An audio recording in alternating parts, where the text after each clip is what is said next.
నగరం అంతా డెవలప్ అయిపోతుంది కాబట్టి వాళ్ళ తాగునీటి అవసరాలకి ఇళ్ళ వాడకానికి అవసరమైనటువంటి అవసరాలకి ఈ నీళ్ళని శుద్ధి చేసి ఇస్తారట. అది ఎప్పుడు ఊరంతా సెట్ అయ్యి అప్పుడు ఈ నీళ్ళనంతా కలిపి మళ్ళీ ఎక్కడ ఉంది, ఇదొక మూలం ఉంది, అదొక మూలం ఉంది, అది ఇంకో మూలం, ఈ నీళ్ళన్నింటి కలిపి ఎట్లా చేస్తారు. ఇప్పుడు విజయవాడలో ఉందనుకోండి, లేకపోతే గుంటూరులో ఉందనుకోండి, కృష్ణానదికి ఆనుకుని ఉండేటటువంటి ఒక ఇది ఉంటుంది. దాన్ని ఏమంటారు మీకు, విజయవాడలో పడవల రేవు పక్కన ఉంటుంది, ఇది వాటర్ ప్యూరిఫైయింగ్ కేంద్రం, దాంట్లో నీటి శుద్ధి కేంద్రం అంటారు. అక్కడ ఒక పెద్ద బావుల్లాగా పెట్టి అందులోకి నీళ్ళు తీసుకొచ్చి ఇవన్నీ శుభ్రం చేసి దాంట్లో బ్లీచింగ్ అయ్యేసి ఆ తర్వాత ఊళ్ళోకి వదులుతారు. ఇట్లాంటిది ఒక్కొక్క చోట కుదురుద్ది, కానీ అన్ని ఒక్కో చోట ఉంటే ఎట్టా కుదురుద్ది?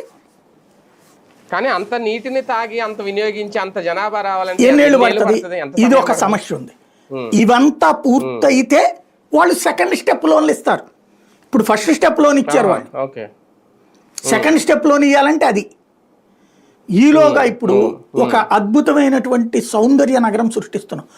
4000 ఎకరాలతో ఇంటర్నేషనల్ ఎయిర్పోర్ట్ అట. 5 నుంచి 7,000 4,000 ఇవాళ ఏదో ఈనాడులో రాసింది, 4,000 ఎకరాలట. తర్వాత అదేంటది